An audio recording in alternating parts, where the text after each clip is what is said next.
Halo sahabat, selamat datang di kisah inspiratif nyata dari kehidupan sehari-hari. Bersedekah adalah amal mulia, dan dengan mendukung channel ini, Ranjang 24 Malam, semoga menjadi ladang pahala untuk sahabat semua. Saya doakan, siapapun yang sudah subscribe channel ini, diberikan rezeki yang berlimpah, berkah, dan keberkahan. Amin.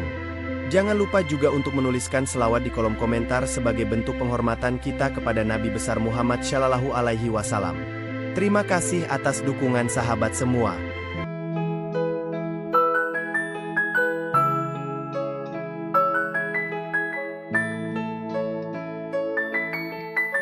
Aku adalah Adi, seorang pria sederhana yang tinggal di desa kecil di Jawa Timur bersama istriku, Sinta. Kami telah menikah selama 5 tahun. Dan meskipun hidup kami tidak selalu mudah, aku mencintai kehidupanku di desa ini. Aku bekerja sebagai petani, menggarap sawah peninggalan orang tuaku, sementara Sinta lebih sering di rumah, menjaga kebun kecil kami dan sesekali menjual hasil panen di pasar. Sinta adalah wanita yang penuh kasih. Dia selalu tahu cara membuatku merasa dihargai, meskipun aku seringkali sibuk dengan pekerjaan di ladang. Namun belakangan ini, aku merasa ada sesuatu yang berubah. Senyumnya yang dulu selalu cerah kini tampak agak pudar, dan dia lebih sering terlihat melamun. Aku berpikir mungkin dia merasa bosan dengan rutinitas sehari-hari di desa yang sunyi ini. Desa kami adalah tempat yang terpencil, dikelilingi oleh hutan dan pegunungan yang diselimuti kabut hampir setiap pagi dan sore. Di desa kecil ini, semua orang saling mengenal, dan kabar cepat sekali menyebar. Namun, belakangan ini, ada satu topik yang menjadi pembicaraan. Tetangga baru kami, Pak Herman. Pak Herman adalah pria parubaya yang tampaknya berasal dari kota. Dia pindah ke desa ini beberapa bulan lalu dan menempati rumah kosong di ujung jalan. Rumah itu sudah lama tidak berpenghuni, dan kedatangannya awalnya disambut dengan rasa penasaran oleh penduduk desa. Namun, semakin hari, kehadirannya mulai menimbulkan tanda tanya. Aku pertama kali bertemu Pak Herman ketika dia datang ke rumahku untuk meminjam panci. Dia tampak ramah, dengan senyum yang hangat dan cara berbicara yang sopan. Tapi ada sesuatu tentang dirinya yang membuatku merasa tidak nyaman. Senyumnya terlalu lebar, terlalu sempurna, seperti menyembunyikan sesuatu di baliknya. Aku mencoba untuk tidak terlalu memikirkannya. Malam itu, rumahku dipenuhi dengan aroma rempah-rempah yang hangat dan menggoda. Aku baru saja selesai menyiapkan makan malam kejutan untuk istriku, Sinta. Aku ingin merayakan ulang tahun pernikahan kami yang kelima dengan sesuatu yang spesial. Dan memasak adalah caraku menunjukkan cinta. Kupikir, apa salahnya mencoba sesuatu yang berbeda? Desa kami yang terletak di salah satu jalur pegunungan terpencil di Jawa Timur adalah tempat yang tenang. Kabut sering turun menjelang sore, memberikan suasana misterius yang membuat setiap sudut terasa hidup.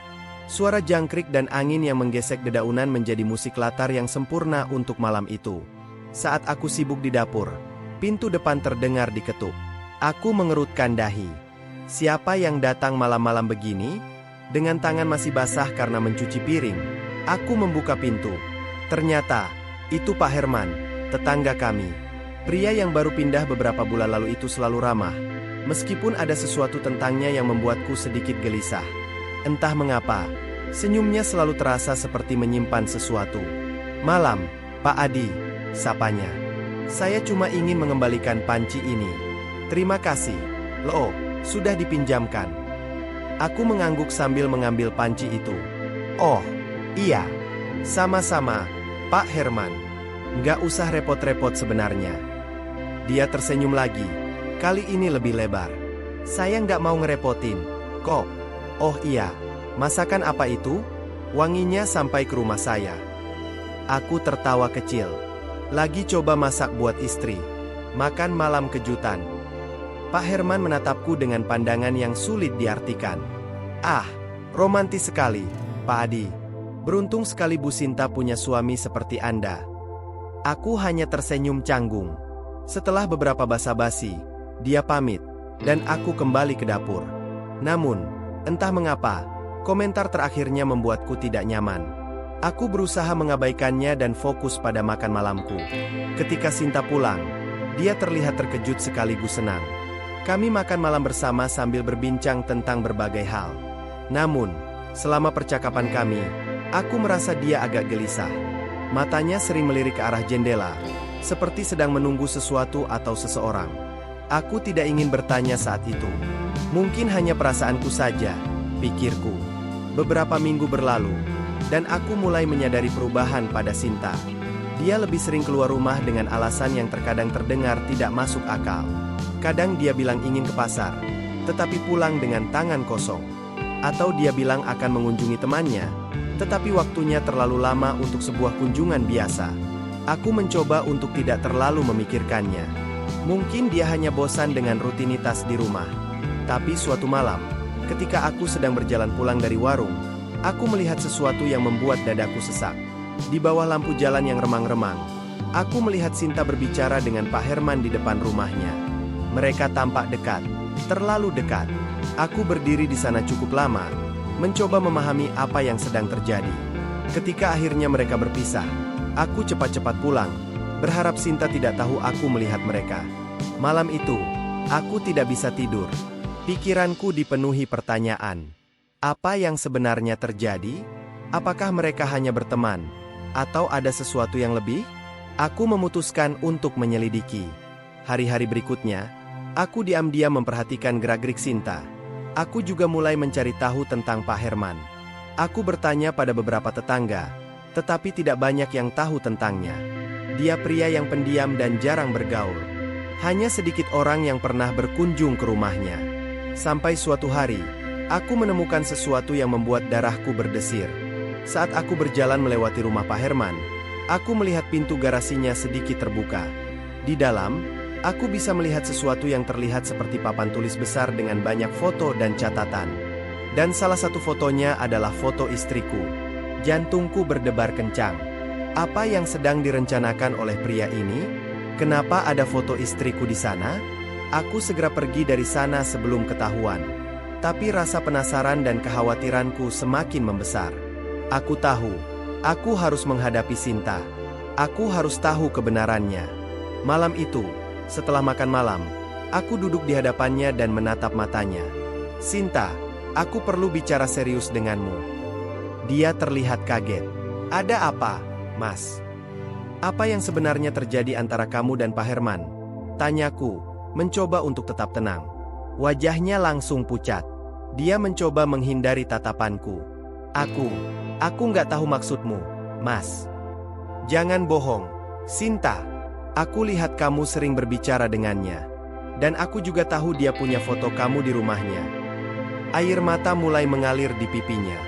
Aku minta maaf, Mas. Aku merasa kesepian.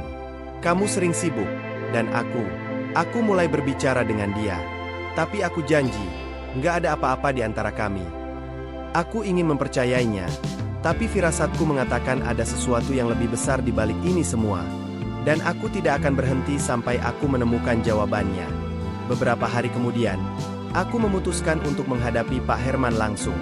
Ketika aku mengetuk pintunya, dia membukanya dengan senyum yang sama seperti biasa. Oh, Pak Adi, ada yang bisa saya bantu? Tanpa basa-basi, aku menatapnya tajam. Saya tahu Anda sering berbicara dengan istri saya. Dan saya tahu tentang papan di garasi Anda. Apa yang sebenarnya Anda rencanakan? Wajahnya berubah. Senyumnya memudar, digantikan oleh ekspresi dingin yang membuatku merinding. Saya tidak tahu apa yang Anda bicarakan, Pak Adi. Jangan pura-pura, Pak Herman. Saya lihat fotonya di sana. Anda harus menjelaskan sekarang juga.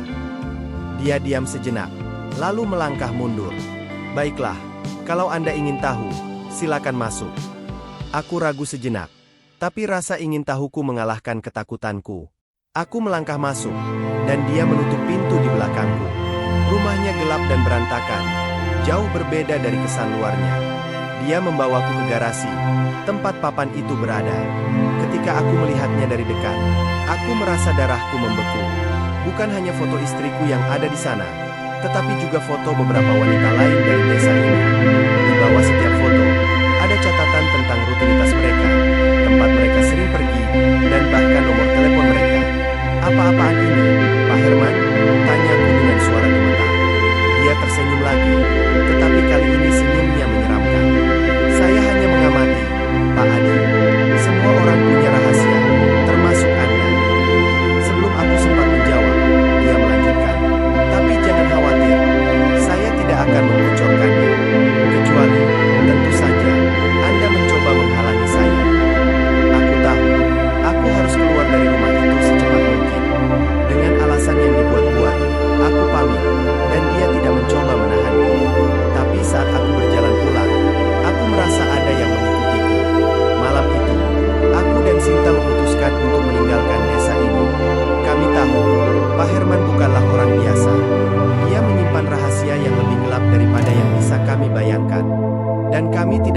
menjadi bagian dari rencana jahatnya.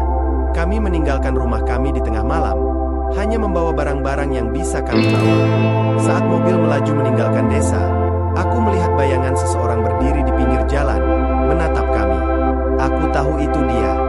Rahasia tetangga kami akan tetap menjadi misteri yang tidak ingin kami pecahkan. Yang penting, kami selamat, dan kami berjanji untuk tidak pernah kembali lagi. Terima kasih.